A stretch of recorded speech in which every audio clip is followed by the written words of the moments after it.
you've got a classic car in the garage and you're not sure what to do with it, you're kind of thinking of selling it, where to sell it. There are so many platforms, so many outlets these days, it's very easy to get lost on the internet. So if you're considering the auction process, it's really straightforward.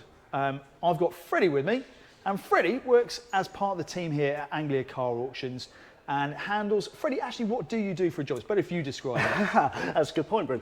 I have quite a varied role. So I'm in the classic side. I also actually do the weekly modern auction. Okay, bit of the moderns, Yeah, on the internet bidding. But I'm on the classic side. I'm mainly doing sort of customer inquiries, initial customer inquiries when they come in.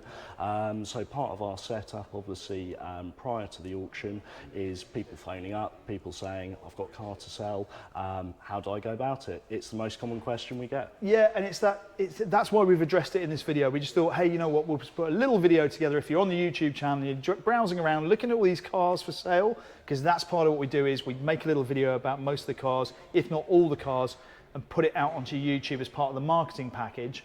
But in the first instance, the great thing is you can pick a phone up and talk to somebody like Freddie or Guy, who also features heavily here on the channel. And the next step, I suppose, you guys talk about what people, so for example, somebody phones up and says, I've got a Morris Minor. Yeah. What are your questions? How do you go about it? So initially we'll have people ring up, they'll say, I've got a car to sell. A lot of people haven't put a car in an auction before, so they don't know the general process. Yep. What we'll do is, it'll be myself, Guy, or say one of my colleagues, we'll be talking to them. We'll get as much detail about the car as we can, age, mileage, obviously how long they've owned it. Because you've got to assess it, haven't you? Absolutely. Because as ever, I'm sure there are people who phone up who have maybe unrealistic expectations. You have to manage that from the very first step, don't you? So after they've made contact, you then ask for pictures? Or... Yeah, absolutely. So the best thing to do, as what we always say, if you're able to, send us over some images, send us over some detail on the car. So we'll be able to have a look through that. We would then go through that, assess what we think sort of value-wise we can achieve for it, and go from there. Once that's all agreed, once we've discussed it with you, we'd then send over an entry form, and then effectively the entry has then been agreed. Because sorry to butt in, but it's important, I think, to stress that up until that point, there's absolutely no commitment on the part of the seller. No. So no. You make a speculative inquiry with Anglia Car Auctions, and at that point, it's just like, do I want to do this? I don't know. There's no commitment. So it's not like you're picking up the phone and you're definitely selling your car. So I think that's important to know, that it's a relationship you're looking to build. That's it. We're quite flexible. We appreciate a lot of people, especially with the classics, they've owned it for so many years. A lot of it is very sentimental. Yeah. There'll be cars that have been in their family for 20, 30 years, even more. And we get, it's not a thing that's, you know, quick, there we go, it's done kind of thing. Absolutely. So we try and be as flexible as we can be, and we understand that it can be a tricky process for some people. I think what a lot of people underestimate is then, say you commission your car to come into the sale and you understand the structure of fees and all those sorts of things, which somebody like Freddie is far more competent at talking through, and you can find it on the website, or if you phone up, you can talk to them about how that works. Once the car is committed to the sale, you've then got this covered 2-acre site, you know, or whatever the coverage is, actually the halls and the outside area where the car can sit. That's it, yeah. But what blows my mind each time, how many cars have we got in the sale roughly this weekend? So we've got about 260 odd. 280. 283, Dale off camera there. Dale's correct. All embedded in his mind.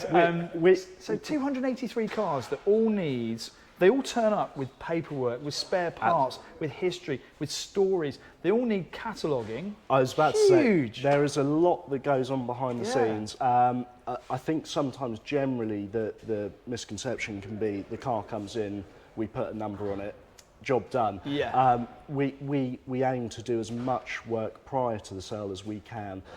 Researching about the car. We do a write-up, so Richard's one of the chaps that comes in, does the write-ups. We try and market the car as best as we can.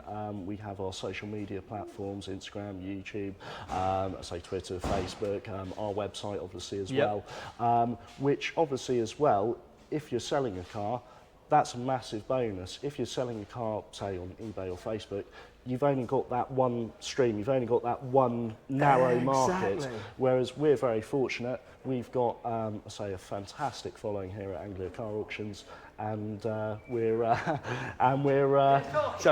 we're just doing a bit of filming, don't worry. Yeah, it's only a tiny little camera, it's all good. No, Freddie's just running us through how Anglia Car Auctions market the cars. It's all good. Distracted by the amazing cars just off camera over there. I was about to say, and that's the other fantastic thing. As you can see, we've got our viewing going on at the moment. Yeah. So this is obviously, we're talking about future sales if somebody wants to get involved. So they phoned up, people have committed their car to the sale. They've either delivered it or it's been collected, and by negotiation, because Anglia Car Auctions do own a very nice big lorry, don't we? We do. Andy's very happy about that new lorry in the last year, and runs out all over the country. And I just, in my limited couple of years working with you guys doing these live streams, we've had people from Kuwait, from Australia, from Singapore, from New Zealand. You must never know who's going to get in contact next. We don't, and that's I was about to say, that's one of the reasons why I love my job so much, is you never know what's going to come through the door next, and it keeps that excitement up. And again, if you can market a car with something that's got an excitement to it, it's bound to help. Because I think it's indicative of what you're going to get out as to what you put in. So if you're uploading 10 pictures to a website and a description that you've written, that's what you're going to get back out of it. If you commit your car to Anglia Car Auctions and you've got a team of people putting it out across social media channels, and what's more important is the fact that people are actively seeking to come here and look at cars. And I've talked to people in the auctions who've literally bought cars they knew nothing about just because they like the look of them. Not saying that's going to happen every single sale, but you never know who's going to be walking through these halls looking at a Morris Minor that might see your A35 or your vehicle of similar sort of vintage and interest, might just pique their mind. So, Freddie, I know there's a little bit of hesitation sometimes when people are selling these vehicles, because like you said earlier on, they are very emotive items, but you're an enthusiast, you're into old cars, you couldn't do this job if you weren't. No, and as I say, that's all part of the job, which is the great thing. And you drive, forgive me, you drive for like an hour each way to get here or something? I do. So fairly committed. It's that good. It's about an 84-mile round trip. So there you go, on a daily basis, just to come and see, well, 250 to 280 classic cars in one place, well worthwhile. So, in brief, you can reach out through the usual channels, the email, but pick up a phone, talk to somebody like Freddie or Guy.